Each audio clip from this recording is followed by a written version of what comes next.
Masuk kalau mau diskusi bareng aja. Boson ini Kristen atau Muslim, Bang? Tanya aja sendiri. Kalau Kristen lawan saya, udah itu aja.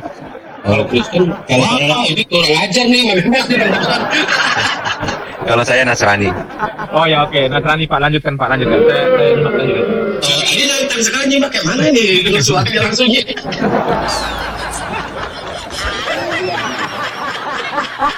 Lanjut.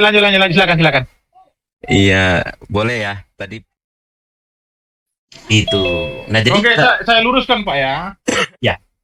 Ya, kalau saya lihat dari narasi Bapak ini, Bapak bukan Kristen ini, Bapak Muslim ini.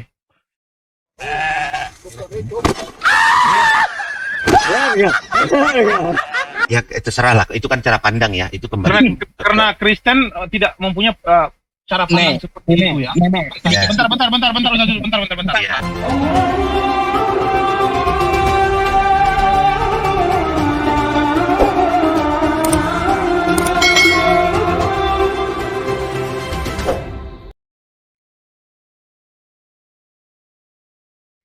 Assalamualaikum warahmatullahi wabarakatuh. Bismillahirrahmanirrahim. Alhamdulillahirrabbilalamin. Asyhadu an la ilaha illallah wa asyhadu anna Muhammadar Rasulullah. Sahabat Fakta Islam TV yang semoga senantiasa dirahmati Allah Subhanahu wa taala. Di video kali ini saya akan menampilkan perdebatan antara Pak Bobson sebagai praktisi hukum dan pegiat anti korupsi. Juga beliau adalah apologet yang sering malang melintang ya di perdebatan lintas keyakinan terutama Islam Kristen. Ya, kali ini Pak Bob yang mengaku dari Nasrani versus Meme Boss seorang Kristen, atau secara umum sih menurut saya ini perdebatan sesama Kristen. Hanya saja mungkin beda denom atau beda cara pandang ya tentang kekristenan ya. Mereka debat soal siapa pengikut Yesus, kapan Kristen itu ada. Dan ini menarik sekali ya sahabat, dan saya perhatikan sepertinya ya perdebatan antara yang kekeh membaca ayat Bible versus berdasar pada doktrin kekristenan. Dan endingnya Meme Boss hilang dari gelanggang perdebatan, entah kabur atau lenyap ditelan bumi. Tetapi yang luar biasa menurut saya, Pak Bobson ini akhir-akhir ini sahabat memang makin dekat dengan keyakinan Muslim ya. Beberapa catatan yang saya tentang beliau, yang pertama saya catat bahwa beliau tegas mengatakan Yesus hanya utusan. Sekali lagi, Yesus hanya utusan Tuhan. Satu-satunya Tuhan yang benar adalah Bapa. Nah, jadi beliau nggak mengimani Yesus sebagai Tuhan ya, dasarnya di Yohanes 17 ayat 3 itu ya. Terus yang kedua, beliau juga menolak doktrin penebusan dosa. Wow, menolak doktrin penebusan dosa, padahal hal ini hal yang paling pokok di kekristenannya. Dan ini bisa sahabat lihat di video sebelumnya ya, yang udah ditampilkan di channel ini, silahkan simak nanti ya. Yang ketiga, beliau tidak mengimani Bible ya, perjanjian baru yang hasil kanonik itu sebagai Injil firman Allah. Nah, ini menarik sekali, seorang Kristen tetapi dia berkeyakinan sama seperti Muslim. Ya, bahkan dia jadinya Pak Bobson itu banyak dimusuhi oleh apologet Kristen ya. Nah, sekarang mari kita simak debat Nasrani versus Kristen ya. Namun saya ingatkan bagi sahabat yang belum subscribe, tekan tombol subscribe sekarang juga. Dan jangan lupa aktifkan tanda loncengnya. Bismillah ya. Yang subscribe, saya doakan semoga Anda diberkahi rezeki yang melimpah. Nah, yang nggak subscribe, semoga kembali ke jalan yang benar. Oke, ini dia Bobson Samsir Simbolon versus Meme Boss. Sekalian saya mau sapa dulu Bang Bobson. Monitor Bang Bobson. Oke, Bobson silakan masuk. Siap, monitor. Salam Bang Bobson, selamat sore. Salam, selamat sore. Silakan masuk kalau mau diskusi bareng aja. Boson ini Kristen atau Muslim, Bang? Tanya aja sendiri. Kalau Kristen lawan saya, udah itu aja. Kalau Kristen, kalau anak ini kurang ajar nih. Kalau saya Nasrani. Oh ya, oke. Nasrani, Pak. Lanjutkan. Saya nyimak lanjutkan. Ini nanti sekarang nyimak kayak mana nih? Sesuatu langsung ya.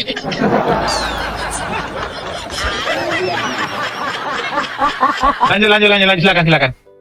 Iya, boleh ya. Tadi pembahasannya itu kan apakah Kristen dengan Nasrani itu sama, yaitu di Alkitab sendiri terkonfirmasi beda ya. Karena Kristen itu terbentuk di Antioquia. Jadi Alkitab mengkonfirmasi jelas Kristen itu kapan terbentuknya dan di mana tempat terbentuknya. Sementara Nasrani itu tidak ada terkonfirmasi di Alkitab.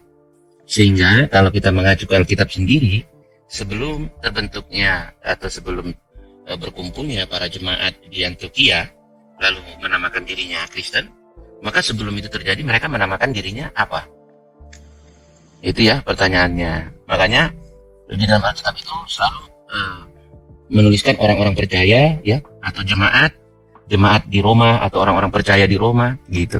Tidak ada satu nama bagi kelompok jemaat itu atau orang percaya itu sebelum terbentuknya Kristen di Antioquia. Perlu dicatat di sini baik-baik bahwa di zaman Yesus sama sekali belum ada yang namanya Kristen. Tidak dikenal namanya Kristen di zaman Yesus.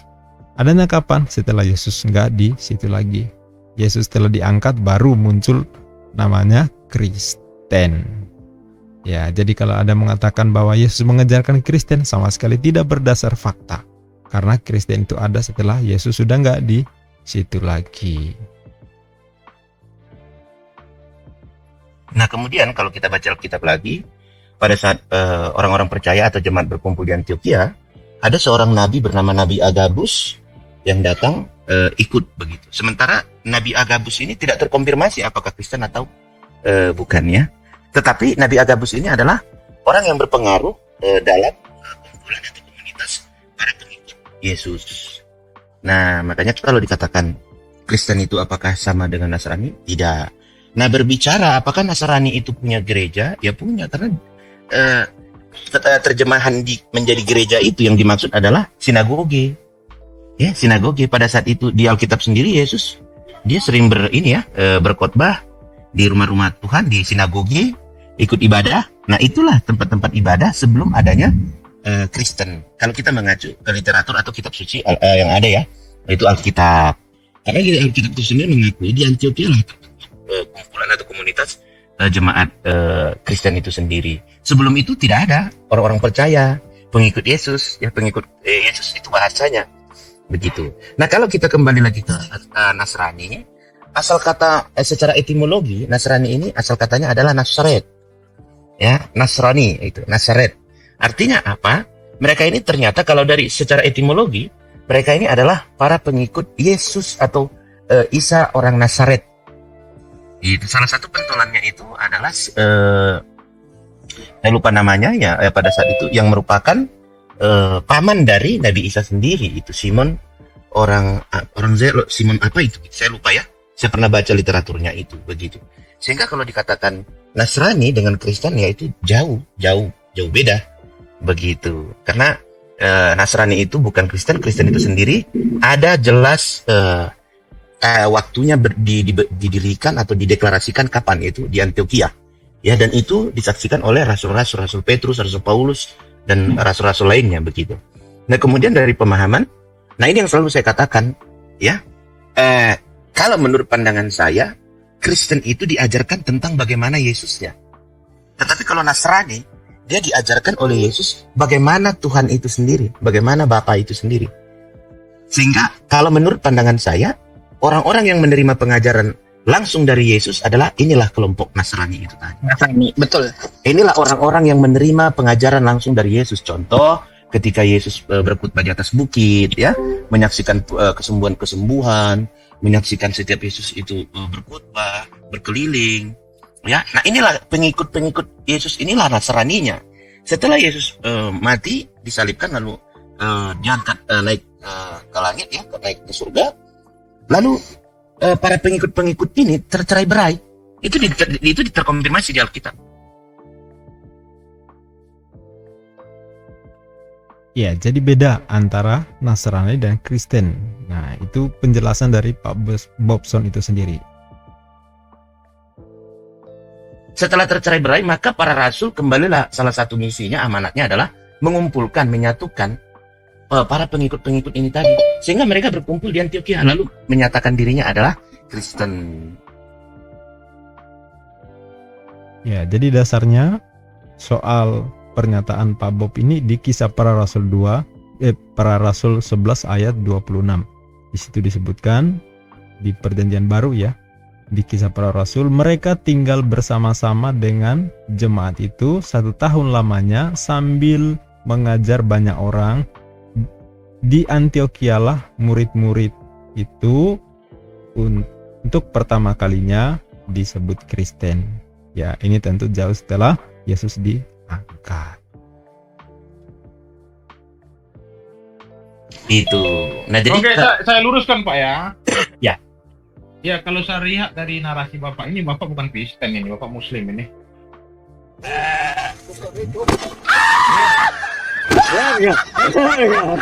ya terserah lah, itu kan cara pandang ya, itu kembali. Karena Kristen tidak mempunyai cara pandang seperti itu ya. Ya. Bentar. Konfirmasi aja dulu. Konfirmasi aja. Gini, Bang Bob, kemarin aku pernah WA beliau juga. Apakah sudah mualaf? Katanya belum. Insya Allah nanti. Cuma kayak gitu. Berarti beliau belum Muslim kan kayak gitu. Oke, saya jawab. Kalau nuduh dia Muslim, aneh-aneh aja. Oke. Iya, saya kan tadi sudah katakan saya Nasrani gitu. Kalau dikatakan Kristen, tentu tidak. Karena apa? Saya mengikuti apa yang diajarkan Yesus. Oke. Saya tidak mengikuti apa yang diajarkan setuju, Pak. tentang Setuju, Yesus Pak. gitu. Iya, maka itu saya katakan tadi Bapak akan berlawanan dengan saya nanti. Siap. Saya Jangan berlawanan dong. Nggak Nah. boleh. Kita nggak boleh cari lawan. Saya luruskan dulu ya.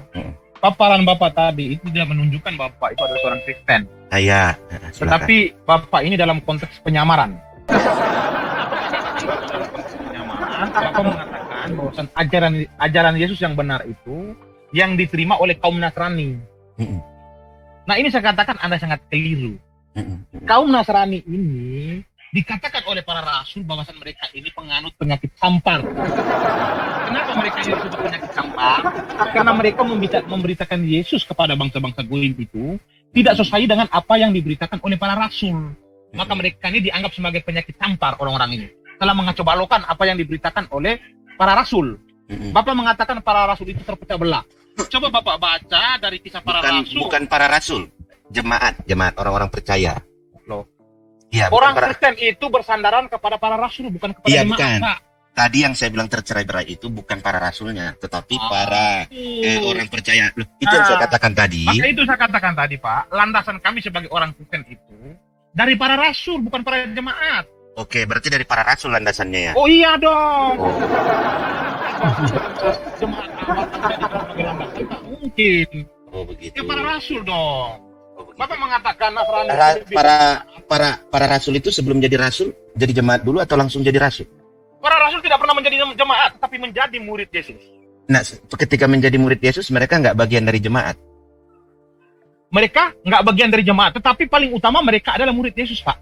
Oh begitu. Berarti ada Yesus, ada murid, ada jemaat. Ada Yesus, ada murid, ada jemaat. Jemaat ada. Ketika Mana? Yesus, bentar. Ketika Yesus mengajar di sinagoga ataupun di rumah-rumah ibadah Yahudi, memang di situ ada jemaat. Tetapi Bapak jangan lupa, di situ disaksikan oleh murid-murid Yesus itu sendiri. Tugas mereka apa? Oke. Silakan, kalau Maria Magdalena itu murid Yesus atau bukan? Maria Magdalena yang mana? Maria Magdalena. Maria Magdalena bukan murid Yesus, bukan. Jadi kenapa Maria Magdalena memanggil Yesus rabi, guru? Rabi itu, memangnya orang Yahudi memanggil seorang rabi itu apa sih, Pak? Guru. Orang Yahudi itu, Pak, secara universal memanggil seorang pemimpin agama itu disebut rabi, Pak. Jangankan murid Yesus memanggil Yesus, tetapi secara universal mereka memanggil rabi. Maka saya katakan dari tadi itu Anda ini bukan Kristen, tapi sedang menyamar ini. Oh begitu. Berarti menyamar Anda ini berarti. Berarti Yesus itu dipanggil karena dia Yahudi, begitu. Ya, ini menarik ya. Pak Bobson dikira menyamar atau dituduh menyamar. Nah, ini luar biasa ya, meme bos ini. Sudah jelas-jelas Pak Bob sampai sekarang itu belum mualaf. Ya insya Allah nanti mualaf, saya punya keyakinan seperti itu, tapi sampai sekarang itu belum mualaf. Jadi dia berbicarain kapasitasnya bukan sebagai seorang muslim ya, tapi karena keyakinannya seperti muslim, jadi dicurigai dia sebagai seorang muslim. Tapi lebih parah kalau dikatakan menyamar. Nah, ini tentu tidak memiliki dasar yang jelas ya. Bukan karena dia yang Pak. Tapi katanya secara universal orang Yahudi memanggil pimpinan agama itu rabi. Sebagai rabi, benar. Itu pimpinan agama Yahudi atau semua pimpinan agama? Dengar Pak, saya jelaskan dulu ya. Seorang pengajar tentang agama di dalam sinagoge, umat-umatnya akan memanggil dia rabi, dan juga orang-orang Yahudi secara universal tetap memanggilnya sebagai rabi. Jangankan, nah, jadi murid-muridnya juga demikian memanggil Yesus adalah rabi. Berarti murid-murid Yesus memanggil dia rabi. Maria Ajari Magdalena. saya Pak, ajari saya, coba ajari saya dulu. Iya. Saya ini mau belajar ini, silakan. Iya, Ajari saya. nah, makanya saya katakan kenapa di Alkitab hanya ditonjolkan ke-12 murid Yesus? Pertanyaannya, apakah murid Yesus cuma 12 orang? Tidak. Semua yang mendapatkan pengajaran dari Yesus itu adalah muridnya. Tetapi Yesus memilih 12 orang muridnya. Tapi kalau ditanya berapa banyak murid Yesus? Oh, banyak. Semua yang mendapatkan pengajaran dari Yesus itu adalah murid Yesus. Tetapi murid yang dipilih Yesus, yang langsung meminta, ayo ikutlah denganku. Engkau adalah penjala ikan, maka menjadi penjala manusia. Begitu. Nah, jadi itu yang saya katakan, kalau kita kembali lagi mengacu kepada Alkitab, seperti yang saya katakan tadi, di Alkitab itu ada disebutkan salah satu nabi yang bernama Nabi Agabus. Ya, ketika mereka berkumpul di Antioquia, Nabi Agabus datang lalu menyampaikan penglihatannya akan terjadi kelaparan besar. Nah, kalau kita buka profil Nabi Agabus ini salah satu nabi juga di kalangan Bani Israel, bangsa Israel ya, bangsa Yahudi. Nah, pertanyaannya, kalau kita kembali ke Alkitab, kenapa Nabi Agabus tidak masuk dalam silsilah kisah para rasul? Apakah Nabi Agabus ini mengajarkan yang berbeda dari apa yang diajarkan oleh rasul-rasul yang lain? Nah, sehingga kan muncul lagi pertanyaan, kok bisa ya ada Nabi Agabus ini ya? Ternyata Nabi Agabus itu setelah beberapa masa lalu dinyatakan bidat. Nah, sebenarnya kalau kita kembali kepada Nasrani, Kristen ya, sebenarnya kalau kita kembali lagi, Kristen itu sebenarnya ada pada saat siapa? Sebenarnya kalau kita kembali lagi, Kristen itu ada pada saat Martin Luther. Karena sebelum Martin Luther itu Katolik, Protestan ini belum ada. Protestan belum ada pada saat itu. Tetapi sekte-sekte, kelompok-kelompok kecil ada seperti Ritus Timur, Ortodok ya, banyak. Saksi Yahova ya, banyak itu sekte-sekte kecil atau kelompok golongan-golongan kecil. Tetapi kalau kita kembali lagi kepada Kristen itu sendiri, coba kita tanya kepada saudara kita yang Katolik. Yang terbentuk di Antioquia itu Kristen yang Protestan atau yang Katoliknya? Karena para rasul itu semua Katolik ya. Karena kalau kita berbicara konteks kekristenan apalagi Protestan, itu harus dimulai dari pada saat revolusi Martin Luther. Sebelum Martin Luther tidak ada Protestan. Bahkan Martin Luther sendiri itu adalah penganut Katolik. Begitu. Nah, sehingga yang ditanyakan Kristen ini Kristen yang mana lagi? Coba diteliti betul-betul dulu gitu loh. Kristen yang mana ini? Kristen yang setelah Martin Luther atau sebelum Martin Luther? Kalau kita sebelum berbicara Martin Luther, saya rasa yang dimaksud di Antioquia itu adalah Katolik. Begitu. Itu kayaknya memenya hilang. Oh, memenya hilang ya.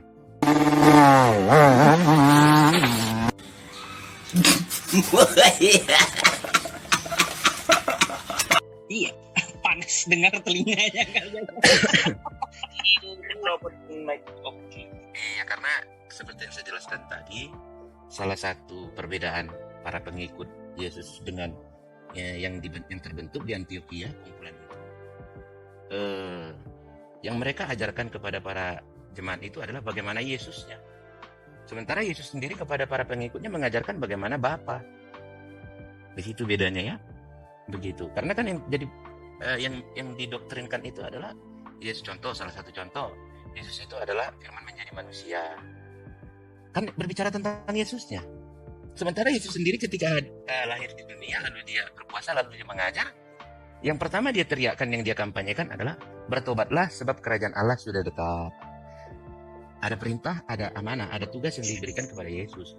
Sehingga Yesus mengajarkan tentang Bapaknya. Gitu, bukan tentang dirinya. Tetapi setelah terbentuk para jemaat di Antioquia, yang diajarkan adalah tentang Yesusnya. Di situ. Tentang Yesusnya. Maka muncullah doktrin satu di dalam tiga, tiga di dalam satu. Begitu. Karena menurut saya justru itu adalah salah satu cara metode untuk lebih mudah mengenali. Itu saja sih, gitu. Itu metode atau cara atau satu rumusan yang dibuat agar lebih mudah memahami. Memahami apa? Memahami apa yang diajarkan oleh para rasul dalam Alkitab ya. Begitu. Karena sering saya lihat dalam sebuah perdebatan ketika di Al-Quran ada dikatakan Injil diberikan kepada Nabi Isa. Lalu mereka mengklaim hari ini bahwa Injil yang dimaksud dalam Al-Quran itu adalah Alkitab yang hari ini. Gitu. Padahal kalau kita kaji di dalam Al-Quran, Injil diberikan oleh Allah itu kepada Nabi Isa. Kemudian hari ini mengklaim bahwasanya Injil itu adalah Alkitab yang ada saat ini. Alkitab yang ada saat ini itu adalah hasil kanonisasi. Hasil yang dikumpulkan dari tulisan-tulisan para penulis yang menyaksikan, yang melakukan penyelidikan. Luar biasa juga ya, bahwa Injil di dalam Alkitab sekarang ya, di Perjanjian Baru, itu bukan Injil yang dimaksud dalam Al-Quran ya. Jadi Pak Bobson paham, dan kita sebagai Muslim punya keyakinan seperti itu, bahwa yang dikatakan Injil dalam Al-Quran tentu bukan yang dimaksud Injil yang ada di Perjanjian Baru. Ini Lukas, Markus, Matius, Yohanes, bukan itu sama sekali. Jadi jangan mengklaim bahwa seolah-olah ketika Al-Quran menyebut Injil itu membenarkan apa yang di Perjanjian Baru milik Kristen sekarang. Sama sekali bukan ya. Bukan itu yang diajarkan Yesus. Sebelum Injil itu ada, Markus, Lukas, Matius, Yohanes, itu pada zaman Yesus sudah dikabarkan pengabaran Injil ke bait Allah. Injil yang mana? Tentu Injil yang diterima oleh Yesus seperti firman Allah yang dijelaskan oleh Yesus di Yohanes 17 ayat 8, 12, 4, 9 yang sering saya sampaikan di channel ini ya.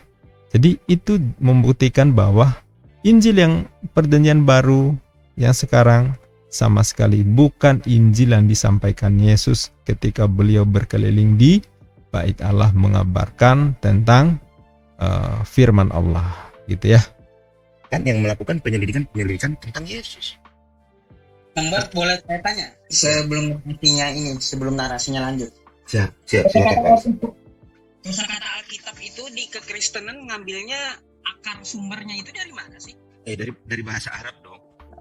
Dari bahasa Arab. Mereka nggak ngakuin, katanya mereka umat Islam yang ngerampok kata Alkitab dari mereka. Lah, itu udah kebalik-balik ya. Ini pernah dengar gini, Pak Buson, maaf. Jadi sebenarnya penyesatan, dia bilang gini, itu campuran dari bahasa Indonesia dengan bahasa Inggris. Jadi itu semua bahasa Inggris kitab. Jadi semua kitab yang di kanon dari Kejadian sampai Wahyu. Aduh, saya ngakak tapi kesel juga itu. Kalau kayak gitu linguistik dari mana yang kayak gitu? Maksud saya jujur aja lah, kan kita nggak masalah kalau sama-sama jujur gitu kan. Iya, makanya sebenarnya kalau kosakata al itu ya, itu saya sudah jelas itu dari Arab. Itu serapan bahasa kata-kata atau serapan kata dari bahasa Arab. Begitu. Kitab juga itu bahasa Arab. Ya, makanya kita harus belajar bahasa Indonesia. Karena kalau kita berbicara bahasa Indonesia, nggak ada kosakata Indonesia asli itu nggak ada. Di bahasa Indonesia itu pertama serapan dari bahasa Sanskerta, kemudian bahasa Melayu, kemudian masa penjajahan bahasa Belanda, lalu bahasa Arab ketika Islam masuk ke Indonesia. Begitu. Nah, kenapa lebih cenderung bahasa Arab? Ya karena penganut agama Islam itu jauh lebih besar di Indonesia. Tentu pengaruh bahasa Arab itu lebih besar dong di Indonesia. Gitu. Ya, jadi itu masalahnya saya nanyakan Bang Bob, kenapa saya nanya seperti itu. Ada polemikusnya Kristen mengatakan menanggapi video saya, katanya umat Islam merampok kata Alkitab dari mereka. yang tidak bisa. Karena Assalamualaikum. Waalaikumsalam. Pak Ustadz Yusuf, Pak Ustadz Alif, maaf saya mau pengen ikut ngomong sama Bang Bob nih. Bang Bob, kalau Bang Bob mah orang Kristen yang jujur, Pak Ustadz Yusuf beda sama orang Kristen lain. Ya, Bang Bob, Siap.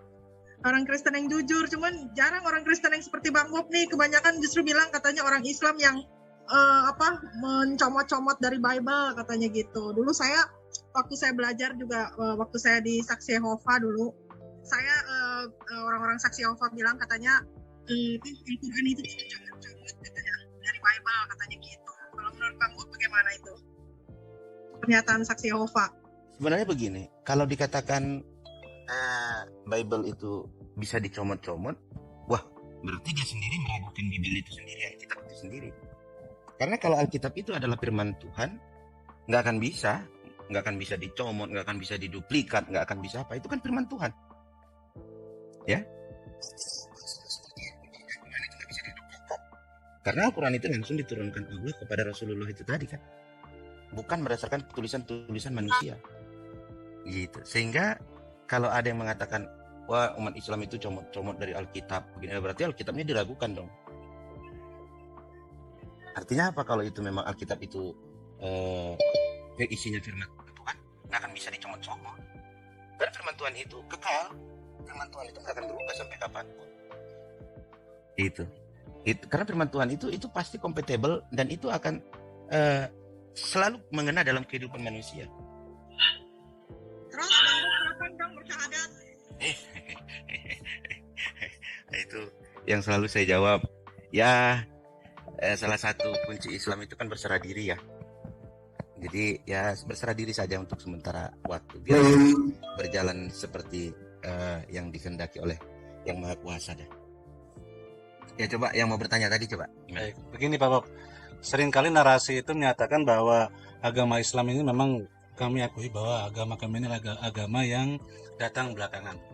Dan mereka menarasikan bahwa kedatangan Islam di tahun 600 itu seringkali bahwa kita ini, kalau di dalam agama Islam kan jelas sekali bahwa agama kami ini adalah untuk meluruskan istilahnya ya. Saya ambil kata-kata itu.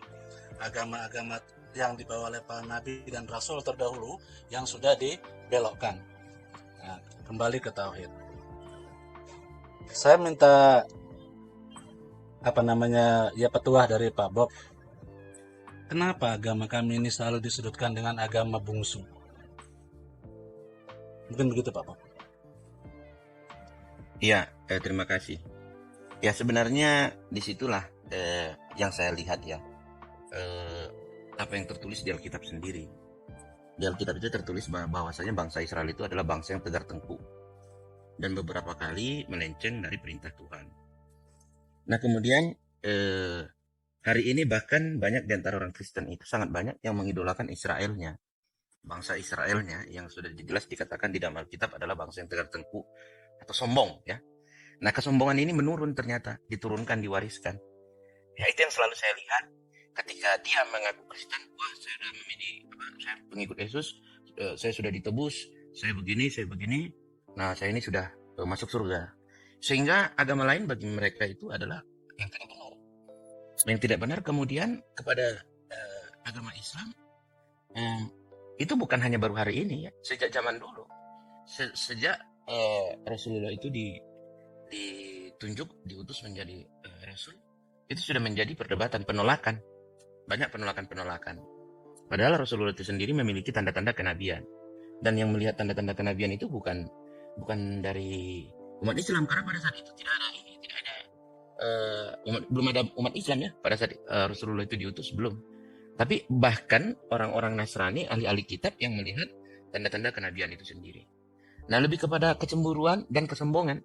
Sehingga Islam itu selalulah dikatakan ya agama yang ini, bahkan ada yang mengatakan Rasulullah itu adalah nabi palsu, begitu ya.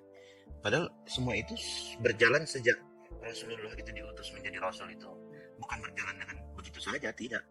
Ya banyak riwayat-riwayat, banyak tulisan-tulisan para ilmuwan bahkan yang melakukan penelitian-penelitian baik secara riset dan ilmu pengetahuan itu ya, bahkan mengakui kerasulan daripada Rasulullah itu sendiri. Nah tetapi itu tadi karena tidak ada keinginan untuk membuka diri dan tidak berusaha untuk melihat sebuah kebenaran, sehingga apa yang ditanamkan dalam pikiran ya itulah yang menjadi kesombongan dirinya, sehingga dia selalu mengatakan ya seperti yang baru-baru ini.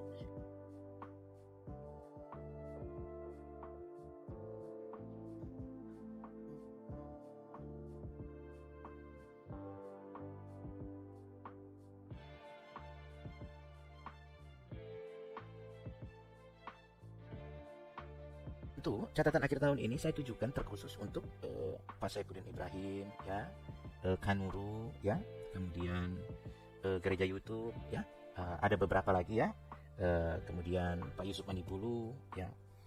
Nah, banyak yang saya tidak mungkin bisa sebut satu-satu, ya. Agar saudara kita atau saudara kita ini, ya, bisa melihat apa yang mereka katakan selama ini itu hanya dari sudut pandang opini atau asumsi mereka saja. Tapi dalam kehidupan nyata, dalam kehidupan real di negara Indonesia, Islam itu tidak pernah mengajarkan teroris. Bahkan Islam itu paling anti dengan teroris, ya. Kemudian Islam itu paling anti dengan segala bentuk kejahatan. Mau itu membunuh, mencuri, merampok, berjudi, paling benci dengan kejahatan, membenci hal-hal yang jahat, begitu, ya. Nah, kemudian apakah menutup rumah ibadah itu kemudian itu adalah cerminan dari Islam? Oh, tidak. Tidak, saya rasakan di tengah-tengah umat muslim yang sungguh amat banyak itu tadi. Begitu kawan-kawan, ya. Dari yang saya rasakan itu selama saya lahir sampai hari ini, ya, saya mau katakan selama saya tinggal dan hidup di tengah-tengah umat muslim, yang pertama saya dijaga, kemudian saya disayangi, ketiga saya tidak pernah dianggap orang lain atau orang yang patut atau orang yang harus dimusuhin, sama sekali tidak pernah. Bahkan sekarang, ya kawan-kawan, kalau ada acara di tempat mereka, tempat saudara-saudara keluarga saya itu, saya katakan keluarga saya, mereka semuanya luar biasa banyak, ya. Kalau saya diundang nggak datang, saya dibilang sombong, mereka marah. Begitulah, ya. Makanya saya tidak pernah dianggap musuh, begitu. Dan mereka sudah menjadikan kami itu bagian terpenting dalam kehidupan mereka. Islam itu bukan atau sama sekali tidak pernah mengajarkan tentang teroris. Islam itu tidak pernah untuk mengajarkan umat yang melakukan kejahatan, sama sekali tidak, ya. Islam itu membenci yang tidak seiman, sama sekali tidak, sama sekali tidak. Itu sudah saya rasakan. Ini bukan hanya argumentasi atau pendapat atau pandangan dari sebuah peristiwa, tidak. Kemudian Islam itu radikal, oh tidak, ya, tidak seperti itu. Nah, dari yang saya rasakan itu, tentu saya harus menyampaikan ini kepada saudara-saudara kita juga, yang justru semakin kesininya, semakin hari itu semakin menyudutkan agama Islam, begitu. Melihat sebuah peristiwa itu adalah cerminan Islam, begitu, ya. Padahal tidak. Saya langsung bercerita apa yang saya alami, ya. Nah, demikian sahabat, banyak informasi yang kita dapatkan dari percakapan atau perdebatan antara Pak Bobson dengan Membembos, kemudian penjelasan banyak hal tentang Kristen oleh Pak Bobson Samsir Simbolon ini memberikan pencerahan buat kita bahwa beginilah faktanya. Pertama, ketika sesama Kristen itu ngumpul, ternyata mereka berbagai doktrin yang mereka terima, berbagai pemahaman juga yang mereka bisa kemukakan. Walaupun lebih 2000 tahun, tetapi sampai sekarang mereka belum sepakat, termasuk dalam menyikapi Yesus itu sendiri. Nah, kemudian banyak istilah-istilah yang sebenarnya ada dalam Islam, ada dalam Al-Quran, tetapi kemudian diambil kata itu masuk dalam terjemahan Bible atau Alkitab bahasa Indonesia, tetapi kemudian artinya atau maknanya disimpangkan. Ya, termasuk kata Alkitab itu sendiri, itu jelas-jelas berasal dari bahasa Arab, tetapi di masuk Indonesia maknanya jadi seolah-olah yang dibicarakan dalam Al-Quran tentang Alkitab itu adalah perjanjian baru yang ada di Kristen. Nah, ini sangat tidak rasional, sama sekali tidak rasional sahabat, ya. Banyak istilah lain yang termasuk kata Rasul itu sendiri. Bahkan yang jadi persoalan yang paling krusial adalah menggunakan kata Allah, ya, atau Allah seperti itu. Kemudian dimasuk di terjemahan kosakata dalam Alkitab, diartikan berubah dari kata Allah sebagai nama Tuhan, yang nama ilah yang disembah oleh Muslim, berubah menjadi ilah sembahan. Ya, jadi bukan lagi nama tapi berubah menjadi sebutan. Nah, ini yang jadi persoalan. Semoga memberikan pencerahan dan kita mengambil hikmahnya. Sampai jumpa di video berikutnya. Bagi yang belum subscribe, silakan tekan tombol subscribe. Jangan lupa di-share juga agar makin banyak sahabat kita, saudara kita yang mendapat pencerahan. Billahi taufik wal hidayah. Wassalamualaikum warahmatullahi wabarakatuh. Islam, that's the word.